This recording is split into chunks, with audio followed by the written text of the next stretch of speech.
I am author William Bryan Johnson. This is chapter 3 of my novel, Middle Aged Man in a Trash Can. Chapter 3. I open my eyes in time space. Time never flows right in the space between. We see solar systems battle, galaxies collide, gigantic stars go nova and obliterate the near space. If Carl Sagan could see this, I say sleepily. Your Sagan can see this. He is one with the multiverse. The old man mutters as his fingers press against my head. The pressure should hurt, but it clears my head. Nobuyuki's surrounded by a throbbing red glow. I realize it's in tune with my heartbeat. Nobuyuki's form darkens, like when they're covered in a lunar eclipse shadow. What happened? How do I remember Carl Sagan, but I don't know anything from last week? Mental trauma, brain trauma. You've been at this for a while. You reset after something upsetting. We had back-to-back bad worlds and you sustained major injuries. The last world almost got you. I almost died? The old man sighs. Yes, but up to the end, they treated you humanely. The old man lights up like a miniature star. The blast of light hurts my eyes, and when I look again, the shadows have burned out of his form. There have been worse incidents. He cocks an eyebrow and knows my next question. What? Not now, Joe. We have seen some horrible things. That's why you reset. Humans have limits. I push the tension from my shoulders and let my head flop. This is Nobuyuki, but I know a girl by the same name. Where's the girl? Is she family? When you're ready, friend, I'll tell you. She's fine, don't worry. Sorry I ran yesterday. I woke up and had no memory. Yes, the previous encounter. We barely made it out of there, he sighs. When you recover, we must discuss the rules. Sometimes the worlds are too familiar and invite us into disaster. Where? It's like a list with you. What are you? Where are we? Who am I? Right? I float in the darkness, wondering if the old man reads minds. He smiles. He can read my mind. How long have I been out? I interject so he's wrong. Time is irrelevant in the void. I think you've finally flushed out the toxin. The old man removes his hands again. He maintains the glow, but there are dimmer areas of his body, almost like sunspots. The light hurts my eyes. I squint and watch him pull into a meditative position. Close your eyes, Joe. Look away. I do. The light increases again and I almost yell. There is no heat, but it feels like we're swimming in starlight. My arms block my face, but it doesn't protect me. The light decreases. Ease up, buddy. The voice sounds a little different, smaller, tin-like. I'm clear. For a moment I'm blinded. The little points of light return. I stretch out and watch the universe. It's dark in here and I can't see the old man in the starlight. Where are you? I'm here. Something settles in the darkness. It wasn't there a moment ago. I look at the nearby solar system. When you see the cosmos, movement seems slow. Now it doesn't feel like we're moving at all. We've arrived. Who are you? The old man laughs in the darkness and it sounds like little wind chimes. He's smiling in the darkness. I need to make a movie. This is the 7th time I've reintroduced myself. 7? Yeah, we've been hanging out for a while. Do you remember anything about dragons? Freaking dragons? Okay, you don't remember. I should have expected that. Sometimes you remember. Most of the time you don't. My name is Nobuyuki. I remember that. Yuki? Something smacks me and it hurts. Ow! Refer to me by my full name. The shortened name is offensive. Okay, sorry. I hold my hand up to block another Nobuyuki punch. You can call me Joe if that makes you feel better. There's a growl in the darkness. Nobuyuki reaches up and light cracks into our darkness. What are you? There is a groan. Something moves above me. The light shines down again, and the old man is looking back down at me. See? Nothing new. He glances out, then shuts the lid and drops back down. We are here. I want you to look out and tell me what you see. There is no hurry as long as the lid's closed, and you won't drift us anywhere. You talked about rules? We've ignored them recently. It's easy. Look out and see if it feels bad. We stay here and move. We failed the last time before last and went into a dangerous world. We did too many quick jumps and need to stretch. I'm smarter now. So was it your fault, I ask? Can we control where we go? No. If we could, we would be home, at least what we could call home. His response seemed quick and angry. We're so far out from where we started, I don't know where we are from. We didn't start in the same place, did we? No, we didn't. I don't think I've ever been to your world. Oh, you're from the world of dragons. There's a stretch of silence in the darkness of space, and it's uncomfortable. Nobuyuki sighs. No. Back to the rules. When you first look out, look around. You should see an alley. If not, see if we're in danger. Go. If we're not in danger, shut the lid and wait. Look, listen, smell. Use your senses. If it's weird, don't touch or taste. Sounds good. I stopped paying attention to your verbal checklist a while back, or I'd memorize it word for word. I'm ready. Then look. I hear it in the darkness, and it's covered in sarcasm. If you are here alone, you cannot move or I am lost forever. Okay.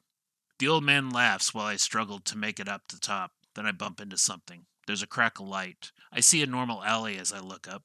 Cars pass in the distance. I watch the skyline for a moment, at least what I can see. No dragons are wheeling in the sky. I give my observations.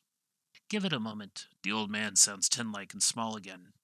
I look down. He's far back in the darkness. I can't see him, but red eyes reflect up at me. I yelp and he laughs. Look outside. Remember, I'm not of your world. There are differences, and I am not a vampire. That's what a vampire would say. Are we clear? He asks again, and I look out. I think. I lean forward as something rushes by. Fur brushes against me for a fleeting second. What the hell? There's a sudden flash of light as the lid pops open, but he's gone. I don't trust opening the lid further to see where he went, but leave it cracked. A few moments pass, and there's a sharp knock in space. I open the lid, and Nobuyuki is standing there. The old man adjusts his robes. Come. I climb out, noting the lack of grace. Somehow the cart stays upright. We're in a clean alleyway. Foot traffic echoes nearby. People walk, talk, and laugh. Laughter is always a good sign, Nobuyuki says. The air feels good. It's not cold, but I cinch up my jacket and pull down my baseball cap. I have a feeling no one will know me here, and I'm fine with that. Let's go for a walk, Nobuyuki says. We're in the shadow of a big L-shaped building and walk down the alleyway. There is a large glass door that we pass. In the building, a female office worker walks by. Glasses, hair up in a brown bun, arms full of folders, she walks by without noticing me. She's in a lot of our worlds. You call her a groundhog, and I'm not sure why. As we walk, I think about it. There's a couple things it could be. My present memory of the last few years is non-existent. There are a few things that I remember. Places, movies, books, and education. I should be a drooling baby. A big building is in my memory. The library nearby, but this is a new world. I don't remember Beyond Our Last World, and there are a couple things that come to mind about the groundhog. The movie Groundhog's Day, an older movie where the day repeats itself over and over. Bill Murray makes the perfect day and gets out. Problem is, I don't remember yesterday. How can I make my day perfect? A security guard watches us walk by. Mike? I whisper. He's dressed appropriately, but he looks different. I don't stop to check a name badge. He's got a wary eye on us, but stands up by the door, watching us walk away. Memories slip in. I don't get grabbed. I don't get euthanized. The gavel drops in my head and cold chills ran up my spine. My heart's beating a little too fast and I need to breathe. I need to run. Are you okay? Nobuyuki asks and puts his hand on my shoulder. Yeah, he said they tried to euthanize me in the last place? Depends on your meaning of euthanize. It was effective. It would have worked if I had gotten there any later. Your pain would have been minimal. I try to think of anything else, but that gavel drops again. Bang! Groundhog. It's old folklore about forcing a critter out of its hole. If it sees its shadow, it gets scared and runs away. Does this predict wars? Weather, if I remember right, for the world. Nobuyuki stops. I look back. He's trying to process it, and it's not making sense. It's a tradition. Oh, he passes it off and walks with me. Maybe she's a groundhog. If she's startled, bad things are afoot. Does she look any different? I don't think so. She looked familiar. That's what you called them before. Familiars, Nobuyuki says. Familiar? Something that appears the same no matter where we end up. You always recognize her. The alley opens up into the street. It looks different from here. My memory, or lack thereof, says things are in the wrong place. The skyline looks different, but it functions the same.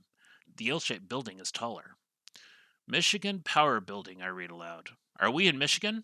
Nobuyuki sighs. We're not in Michigan, are we? This is Fort Wayne, Indiana. Sometimes the name changes, but we are always in the same place. Even the river's name and shape change, which is odd.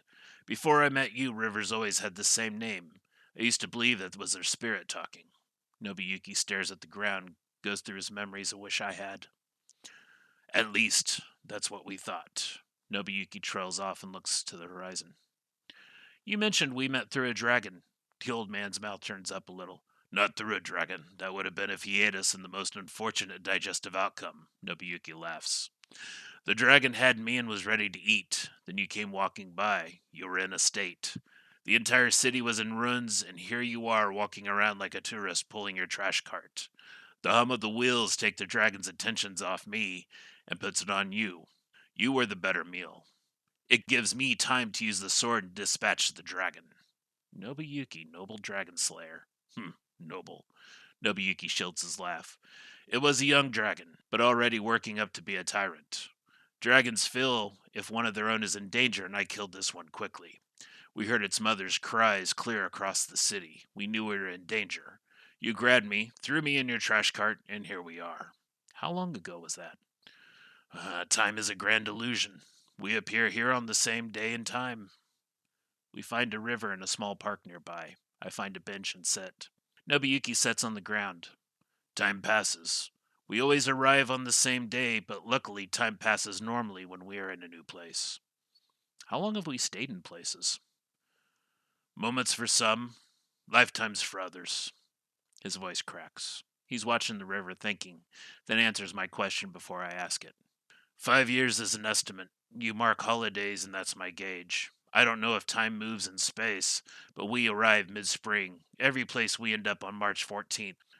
We might be in a fierce winter or a boiling summer when we go in, but then we pop out and there are flowering buds on trees. And here the local kami can't make up their mind.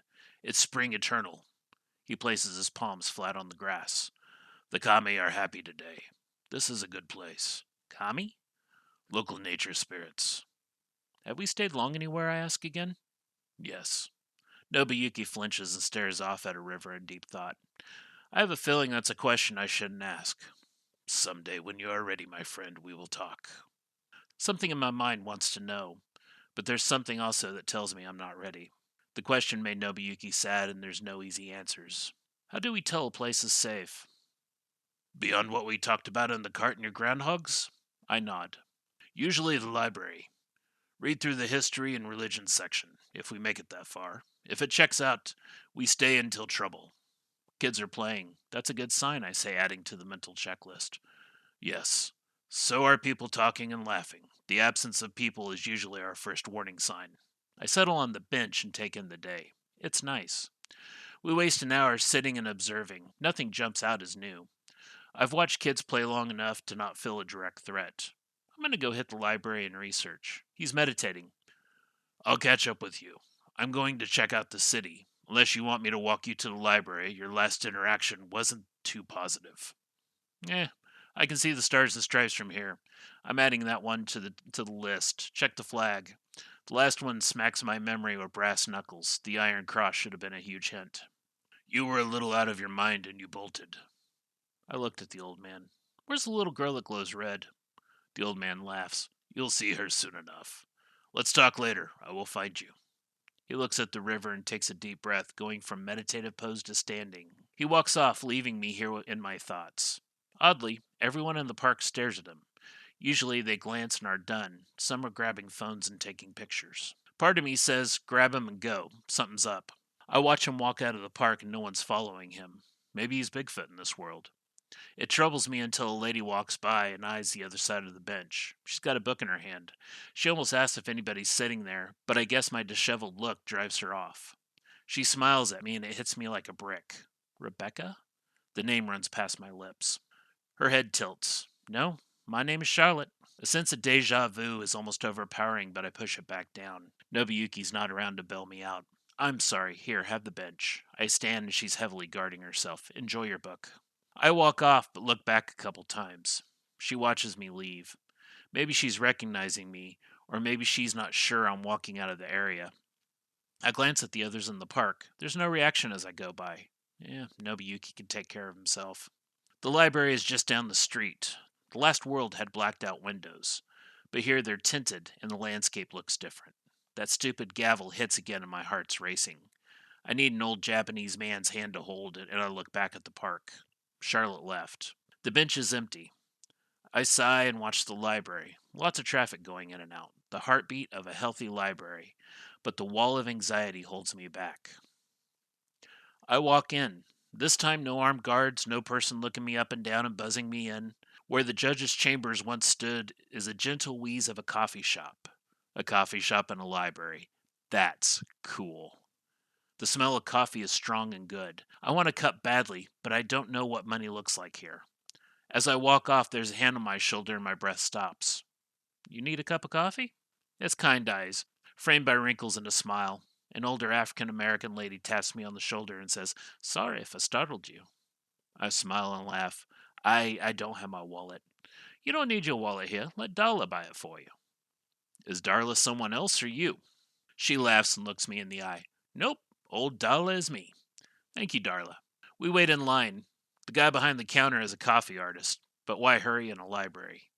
These aren't places to drop in and drop out but take one's time, and I thank Darla excessively. "Are you from around here?" she asks. "No, just got in today," I say. I don't have answers for her follow-up questions. "Where are you from?" My mind's in overdrive. State names might not be the same, city names change, directions are usually similar. "I'm from up north. How about you?" "Oh, Darla's been around here for a long time." I interrupt her before she asks where I'm from up north. "What do you do here, Darla?" She smiles at me and loves talking to people. "Oh, I've done a lot of things around here. But now I woke up at the community center. We're having a meeting upstairs, but you know, coffee first." The barista creates film pictures in his customers' drinks. It's pretty good. He finishes it and hands it off. "What can I get for you?" the barista asks. I look at Darla. She smiles. "You get whatever you want." "Just coffee, black." The barista pauses for a moment. "That's it?" "Are you sure?" Darla asks. It's like asking this artist for a blank canvas. "Yeah, simple things." "What would you like, ma'am?" the barista asks, ignoring me from this point on. She rattles off a specialty drink, but the barista takes it in stride. "It's quite an order," I say. "When you hit my age, you know what you like," she said. "You new in town. Do you have a place to stay tonight?" "Yes," I lie. She knows. The barista already has my coffee done. It irritates him. He sets it down on the counter with no fanfare. "Thank you," I tell the barista. "Darla, thank you so much." She smiles. I bet she does that a lot. She's told people some bad things in the past, but that smile makes the pain disappear. "Listen." She digs for something in her pocket and draws a card. "Here's a list of references. You might not need them tonight, but if you do, they'll help you out. My name's on the back if you need anything." I take the card. The last card I had taken almost nearly killed me. I take a deep breath and look at it. Her title is Homeless Outreach Manager. "Thank you, Darla. I'll be fine. I got some things set up." She's heard that more than once. "Thank you for the coffee." "You're welcome. But I realize I didn't even get your name." "Joe." I hold out my hand. She takes it in both hands and squeezes it. Are handshakes different in this world? Or is she just kind? I don't want to repeat it to someone else and be awkward. "You take care of yourself, Joe. You have my information if you need it." "Thank you, Darla." The barista interrupts with Darla's total. Even with her technical coffee order, the barista breezes through it. The coffee feels warm in my hands, almost alive. I nod and tell Darla goodbye. The layout of the library seems common. I'm looking for the historical section and realize all nonfiction is upstairs. The stairs open to a larger second level. I stop on the stairs and look into the lower level corner. Well, there's no kill cylinder there, but it still sends chills up my spine. There's a large local history section with pictures of old men staring at me. Lots of American flags are on display. I look in the world history section and nothing stands out. The problem is, I was never a student of history. I couldn't tell you Egyptian dynasties, Greek wars, or Roman senators. I look for anything odd. There's always a gap of time between the fall of Rome and the Renaissance. I notice the streaming cup of coffee, sit back and take a drink. It is great normal coffee. Could I put a coffee maker in the trash cart? Could I make a battery to run it, plug it into a quasar, be a guy that hops dimensions looking for the best coffee? I stop being silly and read again. There are tapestries of dragons and unicorns. I remember what Nobuyuki said about our first meeting. You can't walk up to a security guard and ask, "Does this world have dragons?" and not stick out like a sore thumb. I keep reading. We get into the World Wars, and I find the first divergence with World War II. I try to remember high school history, but pretty sure this is different. Allies beat the Nazis early on with Hitler's surrender to the Americans. The United States focuses on the Pacific War, and the rest of the Allies pull out. Then the war slows down to a crawl with heavy losses on both sides. The Manhattan Project goes forward under the name Project Guardian and finds early success with the powerful hydrogen bomb. No fat man and little boy, but an island vaporizing juggernaut right out of my world's Cold War. The nuclear fireball vaporized this world's Enola Gay over Tokyo, along with 7 other planes over strategic targets. We honored their crews with plazas and shrines around America. There's no other mention of Japan other than its complete destruction. The eradication of the royal family led to the absence of formal surrender. I keep reading. There is no Cold War. The United States marched on Russia after Germany and Japan. From the end of 1955 to now, there are no new wars, only skirmishes that lasted about as long as a military drill. I'm now nervous for Nobuyuki. There were Japanese in America during World War II and we rounded them up. What the history books don't state is what we did with them. Omissions are always a we behave badly part of history. I close the book and leave it on the desk. The coffee's set steaming next to it, and I wonder what to do. I grab a post world Asia and read a little deeper. The aggression towards Japan led China to become even more isolationist. Their conquest of the Koreas and Vietnam went quiet and diplomatically. There are books and books about what goes on behind the Jade Curtain, but they're all circumstantial. I have to find Nobuyuki. I greedily gulp down the rest of my coffee and leave the library. Outside, I'm walking back towards the State House. The grounds are open here. People are out on a daily stroll, and I'm alone and can't find them. A loud raised truck drives by. 2 beefy white teens in American t shirts are on the lookout. One makes eye contact with me and nods. Chains drag behind their pickup, kicking up sparks as they drive by. American flags flap in the back. Tires screech nearby. Another truck down the street stops in the middle of the road. Teens jump out and run down an alleyway. On the other side of the grounds, I run. The black truck pulls up behind them and 3 teens get out. The teen I made eye contact with gets out and points down the alleyway. They rush in except for the driver. He pulls something out of the truck box, looks around, and pulls out the rifle. Our eyes lock. With a quick nod, he dashes into the alley. I near the trucks and I listen to their chatter. Dude, that's a Jap if I've ever seen one. You're living off your grandpa's memory. Stanley! There's a fight brewing and yells erupt from the alleyway. The kid with the gun aims and takes the safety off. I'm out of breath, but I pour everything into these last few steps, and I tackle the kid with the gun. I don't know what I'm doing at this point. It's all panic and adrenaline.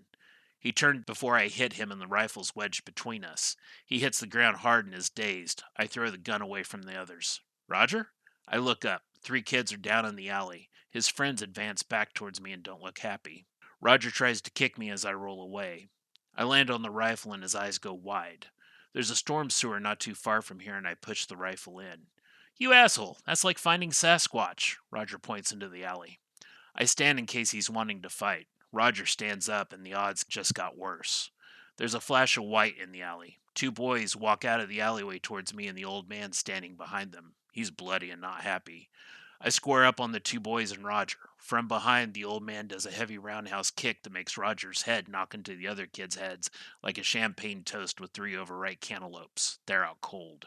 We need to get off world now. These people like to hunt. Go to the cart. I'll meet you there. Nobuyuki sprints down the alley and is gone. The kids are out cold. I leave and cross the park, appearing as innocent to a riot as possible.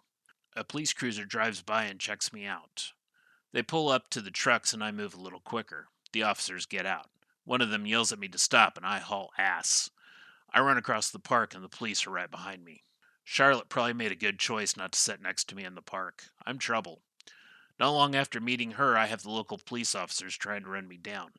The Michigan Power Building lies straight ahead, but the officer is driving parallel to me as his partner chases. I run across the business park into our alley. Nobuyuki is crouched by the cart. I'm running flat out, and somebody's running close behind me. He tries to radio, but is out of breath. Nobuyuki stands up, opens the lid to the trash cart, and the insides glow purple. The cop behind me stops. He sees Nobuyuki and can't process it. He radios, huffing air. Control! We got Japanese in the alleyway of the Michigan Power Building. I don't stop and dive into the cart. Nobuyuki is right behind me and the world goes black. I'm trying to catch my breath in the void of space, waiting for the cop to open up the top of the cart and pull us out. Joe, we're underway. There's nothing to worry about. I stare at the top of the universe for a moment and feel our movement. This is going to be unsettling for you, but they got me. What's wrong? I got stabbed and thought it was minor. It's not. I need to heal. You do what you need to do. What can I do to help? Not freak out. The void takes care of us. There's sudden sleepiness to his voice. His form glows white and highlights the blood on his robes. I move over to him and put my hand on the wound. He flinches. It's deep. I'm sorry. Nobuyuki glows red, the same red glow I saw from the little girl that freaked me out. I'm sorry, Joe. The words soften as he's going to sleep. My head feels swimmy. Nobuyuki? I touch his shoulder and get no reaction. The red glow intensifies and I find it hard to think. I push back from Nobuyuki and my head feels better. Nobuyuki sighs, dims, and goes limp. Lit from a flashing quasar, Nobuyuki's face elongates and his robes melt away as skin spouts fur. Ears move from the side of their head to the top. Their teeth grow long and sharp. Then the body shrinks dramatically. It's like watching a werewolf transform into a corgi. Their nose blackens and 3 tails emerge from the spine. Nobuyuki is in their bright white form, but their normal glow is dull. Through thick fur, I follow the blood to a slash mark on their flank. I rotate them in space as the red glow returns. I pull back as stupidity washes over me. The glow ebbs, and I get away, but the wound has a faint white glow. The edges glow brighter, but I can't look at it. When the light ebbs, I glance back. The bleeding has stopped and the wound appears smaller, but is still there. A man and his dog on an interdimensional journey, I say. Call me a dog again, and there will be 2 stab wounds in need of healing, Nobuyuki whispers. Are you okay? Yes. Leave me be for a while. I drift away and watch a massive black hole eat a star cluster. I wish I had another cup of that coffee. Sitting here on my galactic porch watching a star die, we move around the black hole riding rivers of plasma ejecting from it. The universe shifts and soon we're elsewhere.